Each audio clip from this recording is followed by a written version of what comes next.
ថ្មិចបាក់អូនដាមានអាយុ2ឆ្នាំបាត់ហើយម៉ាមីវិញក៏ចិត្តសម្រាប់ baby មួយទៀតដែរយីរំទៅគឺថា3ឆ្នាំពីររបស់គេហើយនៅក្នុងថ្ងៃធ្វើខុសកំណើតអូននេះយីរំទៅគឺអត់មាន plan គម្រោងអីទេបងប្អូនហើយនៅឃើញភ្លាមមុនតែមួយថ្ងៃពីរថ្ងៃគឺរៀបចំធ្វើភ្លាមហ្មងសូមបីតែមិត្តភ័ក្តិបងប្អូនអីហ្នឹងក៏អត់បានអញ្ជើញអស់គ្នាដែរបងប្អូនហើយយីរំទៅដូចឃើញអញ្ចឹងគឺរៀបចំបែបលក្ខណៈគ្រួសារនិងមិត្តភ័ក្តិចិត្តស្និទ្ធតិចតួចទេហើយនិយាយពីការរៀបចំដេក័រអីវិញគឺថាគ្រប់យ៉ាងគឺស្លន់ស្លោតែម្ដងមិនថាតុកមហូបការដេក័រពេញប៉ោងឬក៏ order នំខេកអីគឺស្លន់សាហាវនិយាយមួយម៉ាត់ឲ្យខ្លីទៅគឺខ្ញុំជួលបានតែតុកគេណាបងប្អូនហើយនឹងពេញប៉ោងគេមកដេក័រឲ្យហើយបើមហូបអីគឺរៀបចំខ្លួនឯងអាឆាត់នេះអីក៏ទិញខ្លួនឯងដែរព្រោះថាមើលទៅមេគឺអត់ស្រួលទេហើយជួលកន្លែងគេហ្នឹងគេអត់មានជួលអាឆាត់អីហ្នឹងទេអញ្ចឹងគឺយើងទិញឆាត់ខ្លួនឯងពាក់ព័ន្ធជាមួយនឹងមហូបភេសជ្ជៈអីគឺយើងធ្វើខ្លួនឯងខ្លះនឹងកំងពីក្រៅមកខ្លះហើយកលេចមកមើលម៉ាមីវិញគឺថា make up រួចរាល់ទេទាំងអស់គ្នាបើនិយាយពីគីឡូវិញរៀងឡើងខ្លាំងបន្តិចមែនប៉ុន្តែក៏មើលស្បែកគឺថានៅតែសចែងចាំងភ្លឺថ្លាគីឡូតែម្ដងដោយសារតែខ្ញុំប្រើជាមួយនឹងម៉ាស់អប់ស្បែកជប៉ុនគឺប្រើទាំងមុខទាំងខ្លួនហ្មងនៅពេលដែលប្រើលើមុខហើយគឺថា make up ចូលសាហាវហ្មងបើនិយាយពីស្បែកខ្លួនវិញគឺថាអូយឈ្នះអស់មានសត្រូវនឹងមួយខែខ្ញុំអប់បានតែ2ដងផងទាំងអស់គ្នានេះចាគឺថារូបរាងម៉ាស់របស់ខ្ញុំតម្លៃធូរថ្លៃអាចធ្វើការកំងទិញបានហើយនេះវិញគឺជាម៉ូតនំខេករបស់យើងបងប្អូនចាគឺថាស្អាតដែរឡើងចេញមកបែបខ្ជូតតែម្ដងចាគឺឈ្មោះអូនសម្បត្តិម៉ូនីធីកាប៉ុន្តែឈ្មោះហៅក្រៅគឺ baby dada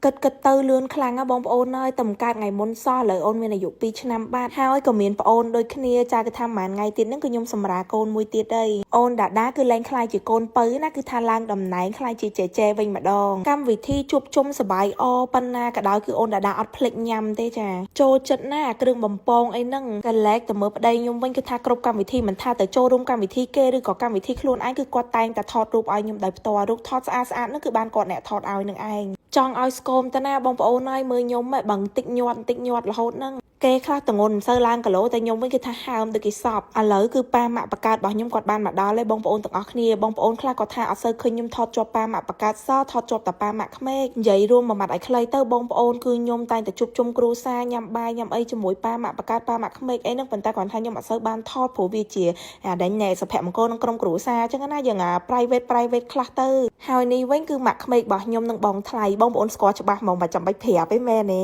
ឥឡូវសរុបមកដល់ម៉ោងកាត់នំគឺថាម៉ោង9យប់ហើយបងប្អូនចាគឺយើងចាប់ផ្ដើមផ្លុំទៀនកាត់នំឲ្យមើលអូនដាគេប្រឹងផ្លុំនិយាយទៅកូនខ្ញុំគឺចូលចិត្តផ្លុំទៀន Happy Birthday មែនតើសឹងតែថាមួយឆ្នាំខ្ញុំធ្វើខុសកំណើតឲ្យគាត់365ថ្ងៃបងប្អូនអានំខេកទូចដាក់ទៀនមួយគឺផ្លុំសឹងរាល់ថ្ងៃបន្ទាប់ពីផ្លុំទៀនហើយគឺថាម៉ាមីជូនពរអូនហើយគឺដល់វគ្គម៉ាក់យាយចាម៉ាក់យាយរបស់ខ្ញុំបកើតដែលត្រូវជាម៉ាក់ទួតរបស់កូនខ្ញុំនេះគឺថាជូនពរអូនដាម៉ាក់យាយខ្ញុំឲ្យពរចៅហើយក៏ដល់វគ្គប៉ាម៉ាក់ក្មេកហើយក៏ដល់វគ្គប៉ាម៉ាក់បកើតនិយាយរំទៅខ្ញុំថតចូលអស់ខ្លះកាត់ខ្លះបងប្អូនកុំឲ្យវីដេអូនឹងយូរពេកបងប្អូនថាមើលទៅធុញដោយសារតអូនដានៅតូចពេកអត់អាចកាន់កបិតកាត់នំបានទេព្រោះកបិតមុតខ្លាំងចឹងគឺថាម៉ាមីអ្នកកាត់នំជំនួសចាគឺកាត់នំដើម្បីយកទៅបញ្ចុកជូនប៉ាម៉ាក់ទាំងសងខាងបញ្ចុកជូនម៉ាក់យាយហើយក៏កាត់ដើម្បីញ៉ាំខ្លួនឯងដែរចាព្រោះថានំខេកឆ្ងាញ់គ្រួសារទាំងសងខាងរបស់ខ្ញុំមិនថាប៉ាម៉ាក់ក្មេកប៉ាម៉ាក់បកើតឬក៏ម៉ាក់យាយឲ្យតែពេលជួបគ្នាម្ដងគឺថាអត់ចេះខ្វះរឿងពិភាក្សាគ្នាហ្មងគឺសប្បាយរហូតក្រោយពីផ្លុំទៀនកាត់នំអីរួចរាល់អស់ហើយគឺកម្មវិធីអូនដាចប់ហើយដល់ម៉ោងកម្មវិធីប៉ាម៉ាក់វិញម្ដងចាគឺថានេះភ្ញៀវសំខាន់ពិសេសចុងក្រោយគេគឺបងជីដេវីតគឺថាគាត់មករៀងយប់តិចដោយសារតែគាត់រវល់បងប្អូនទាំងអស់គ្នាដឹងហើយគឺគាត់មាន event កម្មវិធីច្រើនមែនតើប៉ុន្តែរវល់ខ្លាំងប៉ុណ្ណាក៏គាត់អត់ចោលបងប្អូនដែរអូនដាឲ្យទៅលើបត់បងជីដេវីតគឺថារំគ្រប់បត់តែម្ដងបងប្អូនតែដល់ពេលជួបអ៊ំវិតនៅក្រៅចាគឺថាខ្លាចអ៊ំវិតរពគឺអត់តា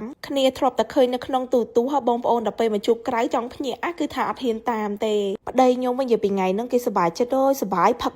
កតខ្យល់ចាប់បងប្អូនណាចាំមើលដល់វីដេអូចុងក្រោយមិនដឹងឥឡូវនេះខ្ទង់ម៉ោង1ជាងគឺបងជីដេវីតគាត់រៀបចំចេញទៅមុនឯដោយសាររៀងយប់ពេកហើយគាត់មានការងារច្រើនថ្ងៃស្អែកទៀតបងវិតទៅបានណាប៉ុន្តែចាំមើលភ្ញៀវផ្សេងបងប្អូនមិត្តភ័ក្តិផ្សេងទៀតទៅផ្ទះអត់ឲ្យគេទៅទេបងប្អូនហើយសុទ្ធតែចាក់សោលបងចាក់សោដល់ទ្វារសន្តិសុខទៀតគឺខាត់គេឲ្យនៅផឹកបងប្អូនហើយតែចុងក្រោយគឺថាតតែគាត់ស្លាប់បាត់ទៅបានមិត្តភ័ក្តិផ្សេងបងប្អូនផ្សេងអីក៏បានទៅផ្ទះសរុបមកឈឺក្បាលធ្វើទុកក្អួតមកយប់តភ្លឺនេះពេលព្រឹកឡើងម៉ាក់ក្មេកខ្ញុំគាត់កោសខ្យល់ឲ្យពីយប់អត់កោសទេតែពេលព្រឹកគឺថាទ្រាំលែងបានទប់លែងជាប់បានចាប់កោសខ្យល់ហ្មងទៅចឹងវីដេអូនេះមានតែប៉ុណ្្នឹងទេអរគុណបាយបាយបងប្អូនទាំងអស់គ្នា